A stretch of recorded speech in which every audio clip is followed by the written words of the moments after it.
एक नगर में एक राजा था। उसका कोई लड़का नहीं था। तो एक दिन उसका नगर में एक साधु जी आए और साधु जी आए तो राजा वहाँ गया। साधु से पूछे कि महाराज हमें लड़का नहीं हो रहा है तो बताइए। तो महाराज साधु जी बताए कि हे राजन आपका किस्मत में लड़का नहीं है। तो वहाँ से राजा मायूस होकर चले आ रहे थे। तो रास्ता में उसी महाराज साधु जी का एक चेला मिला। बोले क्या हुआ राजा जी? तो राजा जी बोले कि देखो गुरु जी ऐसा ऐसा कहीं महाराज साधु जी। तो उनका चेला जो है कहीं कि नहीं आपका लड़का होगा।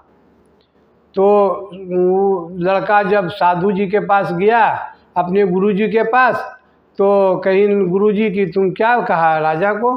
तो बल हमने कहा कि आपका लड़का होगा। तो बल लड़का उसका किस्मत में तो है नहीं, लेकिन अब जब तुम वचन दे दिया है इसलिए तुमको उसी का घर में फिर से जन्म लेने पड़ेगा। तो उसी कुछ दिन बाद वहाँ एक लड़का पैदा हुआ। वही साधु जी का चेला वही राजा का घर में पैदा हुआ। तो कुछ दिन बाद उसका मुंह नहीं खुलता था। तो राजा बेचैन था कि इस लड़का को किसी तरह बोले। कितनों कोशिश किया तो लड़का नहीं बोला। वो राजा 1 लाख रुपया इनाम रखा कि जो लड़का को बोला देगा वह उसका इनाम 1 लाख मिलेगा। फिर भी लड़का नहीं बोला। कितने ही भी कोशिश किया लेकिन लड़का वो नहीं बोला। तो एक दिन की बात है कि उसका सिपाही जो था वो उसका साथ में उसको जंगल भेजा घूरने के लिए। तो जंगल में देखा लड़का कि एक शिकारी शिकार कर रहा था और एक मैना जो था पक्षी वह ऊपर बैठे हुए था। तो वो लड़का सब देख रहा था। तो मैना बोला तो शिकारी उसको मार दिया।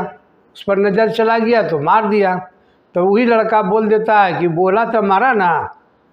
तो सिपाही सुन लिया तो आके राजा को बोला कि देखो लड़का तो बोला आपका। तो बोला कि ठीक है तो हमारे पास ला उसको। तो लाया लड़का को और बोला कि बोलो। तो नहीं बोला, फिर नहीं बोला, कितनों कुछ किया नहीं बोला। जब राजा बोले सिपाही को कि तुम झूठ क्यों बोला, तुमको आप फांसी का सज़ा होगा। तब फिर लड़का बोलता है कि देखा बोला तो मरो अब। तो राजा बोला कि आप क्या बोला, हमको समझ में नहीं आया, ठीक से बोले। तब वो लड़का कहता है कि हम वही हैं जो आप साधु जी के यहाँ गए थे तो हम उनका चेला बोले थे आपको कि लड़का होगा। तो उसी वचन का निभाने के लिए हम आपका घर में पैदा हुए। आप बोले थे तो पैदा लिए, आपका लड़का हुआ ना। तो अब हम जो है अब यहाँ से चले जाएंगे। बोल दिया तो चले जाएंगे। तो ये बोलकर लड़का फिर वहाँ से चले आया। वो मृत्यु हो गया उसको, वहाँ से राजा से यहाँ चले आए क्योंकि उसका किस्मत में तो लड़का था नहीं।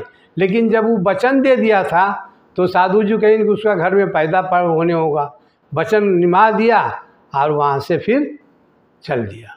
तो राजा को मालूम हो गया सब कि हाँ ऐसा ऐसा बोला था तो ऐसा वो पैदा हुआ और फिर वहाँ से वो चल दिया क्योंकि किस्मत में तो लड़का था नहीं। इसीलिए मनुष्य को चाहिए बिना सोचे समझे बात नहीं करना चाहिए, किसी को जबान नहीं देना चाहिए। जब तक कि जो आगे पीछे सोच ले तब किसी को साथ बात करना है, बोलना है, किसी को वादा करना है। तो बिना सोचे समझे बोलने से ऐसी होता है मनुष्य को।